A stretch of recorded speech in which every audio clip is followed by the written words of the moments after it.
আসসালামু আলাইকুম। আমি নাইম, দক্ষিণ কোরিয়া থেকে। মাঝে, মাঝে আপনাদেরকে ধর্মীয় ইস্যুতে কিছু জিনিস জানানোর চেষ্টা করি। প্রত্যেকটা মুসলিম আমরা যারা ইসলাম ধর্মে বিশ্বাস করি, এই ১০ টা জিনিস আপনাকে বিশ্বাস করতেই হবে। আর যদি এই ১০ টা জিনিস আপনি বিশ্বাস না করেন, তাহলে আপনার ঈমান নিয়ে প্রশ্ন তোলার বিষয়টাই সামনে চলে আসবে। যেহেতু কিয়ামত ঘটবে, এটা আমরা সকলেই অন্তর থেকে বিশ্বাস করি। এমনকি আখেরাত, হাসরের ময়দান, পুলসেরাত সকল কিছু আমরা বিশ্বাস করি। দর্শক, দাজ্জালের আগমন আপনার ফিলিস্তিন এবং ইসরায়েল যুদ্ধকে কেন্দ্র করে দাজ্জালের আগমন নিয়ে অতীতে বিভিন্ন সময় যতটুকু আলোচনা হয় নাই, এই মুহূর্তে এসে আলোচনাটা বেশ তুঙ্গে আছে। তো আজকের ভিডিওতে আপনাদেরকে বেশ কিছু তথ্য দেওয়ার চেষ্টা করব যে কিয়ামতের বড় বড় ১০টি আলামত কী আছে, বা বর্তমানে আমরা সেই আলামতগুলোর কতটুকু কাছাকাছি আছি।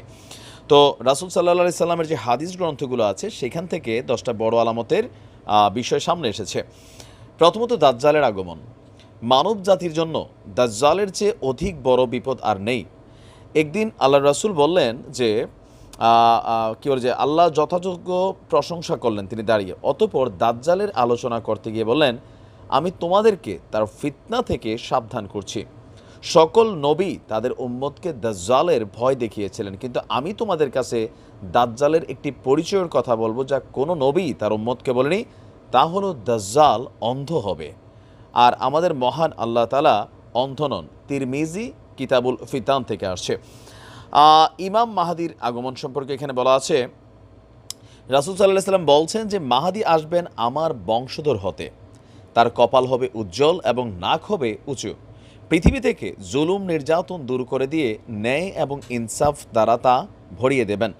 ৭ বছর পর্যন্ত তিনি রাজত্ব করবেন। হাদিসটি আবু দাউদ থেকে ৬৬১২ নম্বর হাদিস। ঈসা ইবনে মারিয়াম আলাইসাল্লামের আগমন। সূরা নিসায় আল্লাহ রাব্বুল আলামিন বলছে যে ঈসা আলাইসাল্লামকে কেউ হত্যা করেনি, বরং তাকে আল্লাহ পাক তার কাছে উঠিয়ে নিয়েছেন। কিয়ামতের আগে পৃথিবীর সব ধর্মের মানুষ তাকে মেনেও নেবে। ইয়াজুজ মাজুজের আগমন। ইয়াজুজ মাজুজের দল বের হওয়া কিয়ামতের একটি অন্যতম বড় আলামত। একটা টিম হিসেবে এরা আসবে। এরা বের হয়ে পৃথিবীতে বিপর্যয় এবং মহাফিতনার সৃষ্টি করবে। দলে দলে মানব সমাজে চলে এসে ব্যাপক হত্যাযজ্ঞ চালাবে। তাদের মোকাবিলা করার মতন শক্তি তখন থাকবে না। ৩টি বড় ধরনের ভূমিধস।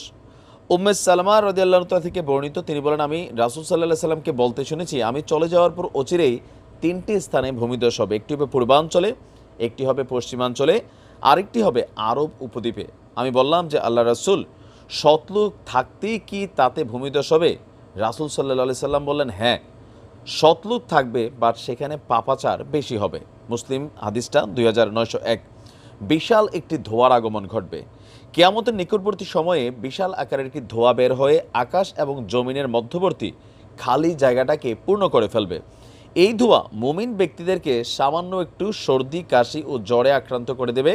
কাফেরদের শরীরের ভেতরে প্রচণ্ডভাবে প্রবেশ করবে, ফলে তাদের শরীর ফুলে যাবে এবং শরীরের প্রতিটি ছিদ্র দিয়ে ধোঁয়া বের হবে। এটি তাদের জন্য একটি যন্ত্রণাদায়ক আযাবে পরিণত হবে। পশ্চিম আকাশে সূর্যোদয় হওয়া। বর্তমানে প্রতিদিন আমরা পূর্ব দিকে সূর্য অস্ত দেখলেও কিয়ামতের আগে অবস্থার পরিবর্তন হয়ে পশ্চিম আকাশে সূর্যোদয় ঘটবে। এটি হবে কিয়ামতের অত্যন্ত নিকটবর্তী সময়। পশ্চিম আকাশে সূর্য ওঠার পর তাওবার দরজা বন্ধ হয়ে যাবে। বুখারীর হাদিসটি ৬৫০৬। দাব্বাতুল আর্দ। কিয়ামতের আগে দাব্বাতুল আর্দ নামক এক অদ্ভুত জন্তুরও দেখা মিলবে। জন্তুটি মানুষের সাথে কথা বলবে, যা অন্যতম সর্বশেষ ভয়াবহ আলামত। পশ্চিম আকাশে সূর্য উদিত হওয়ার পর তওবার দরজা বন্ধ হয়ে গেলে এটি বের হবে। ইয়েমেন থেকে আগুন। এই মুহূর্তে ইয়েমেন আপনারা পরিচিত একটা রাষ্ট্র, সবাই জানেন। কিয়ামতের পূর্বে ইয়েমেনের আদন নামক স্থানের গর্ত থেকে একটি ভয়াবহ আকারের আগুন বের হয়ে মানুষকে হাসরের দিকে একত্রিত করবে। আবু দাউদের ৪৩১১ নম্বর।